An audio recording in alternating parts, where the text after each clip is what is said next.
Recorded MRO అనే valuation, MRO సంతకాలు, register office నుంచి సంతకాలు, సర్వేర్ సంతకాలు అన్ని పెట్టి తెచ్చి పెట్టినారు.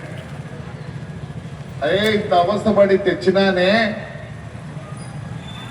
దీన్ని దుర్వినియోగం చేయొద్దని ఏడుపు వచ్చింది.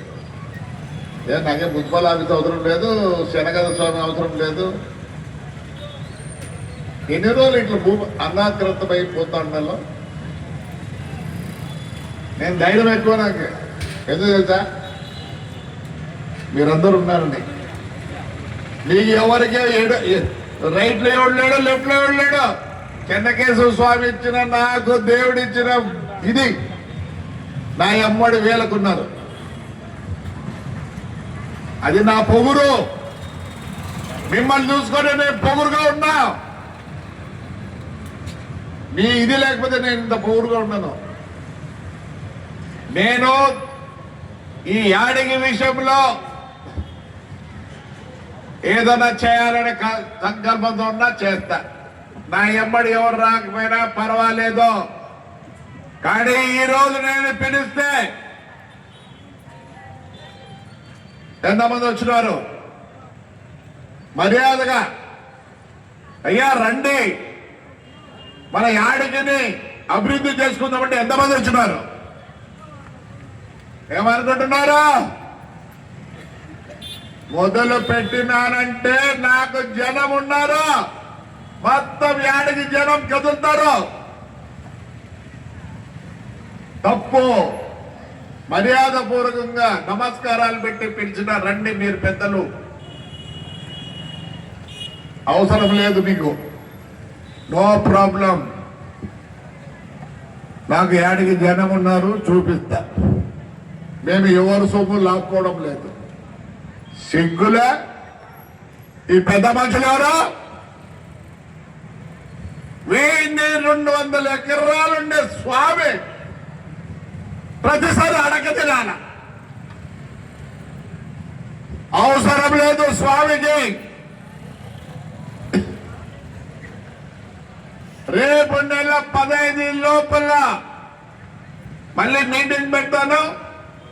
ఈసారికి ఎవరెవరు ఆక్రమించుకున్నారో వాళ్ళని రమ్మంట. ఎందుకంటే వాళ్ళ సలహా తీసుకోవాల్సిన అవసరం మనకుంది.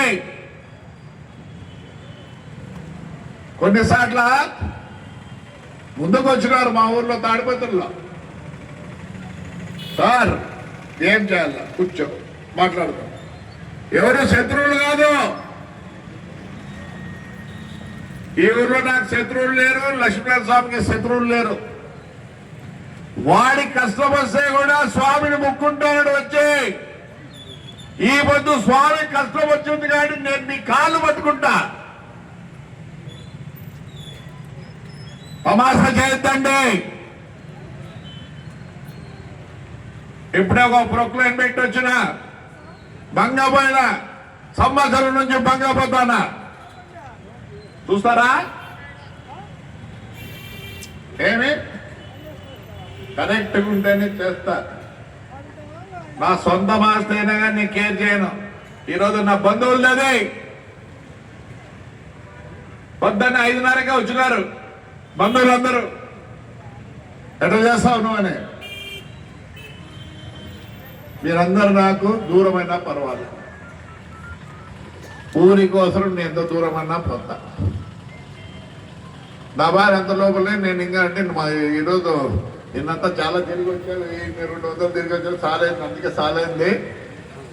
నేను పనుకోండి. నేను వచ్చే లోపల అందరూ బాగా టిఫిన్ పెట్టి ఊరికి మామూలు పెట్టలేదు. ఇప్పుడు చట్నీ కాదురా, ఈ ఉర్లగడ్డ కాదురా, తెలుసు కదా ఇట్లే ఉంటుందో అంత బాగా పెట్టింది. నేను కిందకి వస్తాను, చెయ్యనంతే. నోరు పూసుకో పెట్టావు కదా, బ్రేక్ బాగా పెట్టావు కదా, దుర్గా తిన్నారు కదా. నీ పని ఆడి వరకే, ఎక్కువ మాట్లాడు. ఒకటే చెప్పిన, నేను ఆ పని చేయకపోతే నాకు చాలా చెడ్డ పేరు వస్తుంది. అంతకుముందు దాని మీద ఆఫర్ ఉందిలే. మా ఊర్లో చాలా ఆఫర్లు ఉంటాయి. 50 లక్షలు 60 లక్షలు ఉంటాయి. దాని మీద కూడా సుమారు పెట్టినారు. అవసరంలే, మీరు ఉండలే చాలు. ఎన్ని లక్షలు పెడితే మీరు నాకు చెప్తారా? చెప్పండి రా. కోట్లు పెడితే చెప్తారా? నిన్న పోతే రాయల చెరువుకి నమస్కారం, అంత పెద్దోళ్ళు ఒక్కడు కూడా సన్నోళ్ళు ఉంటే ఎట్లా మాట్లాడు సిగ్గులే? దేవుడిని నిలబెడతారా?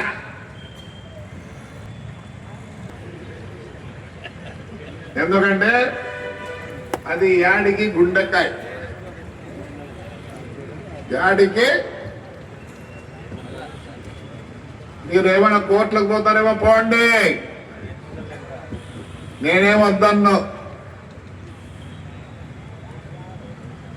దాని తర్వాత మా దగ్గర అన్నీ ఉన్నాయి, మేమేం వద్దను. ఏమైతుంది? కోర్టుకు పోతా పో.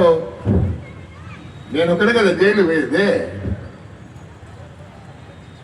నేను ఒక్కనే కదా జైలు పోయేది.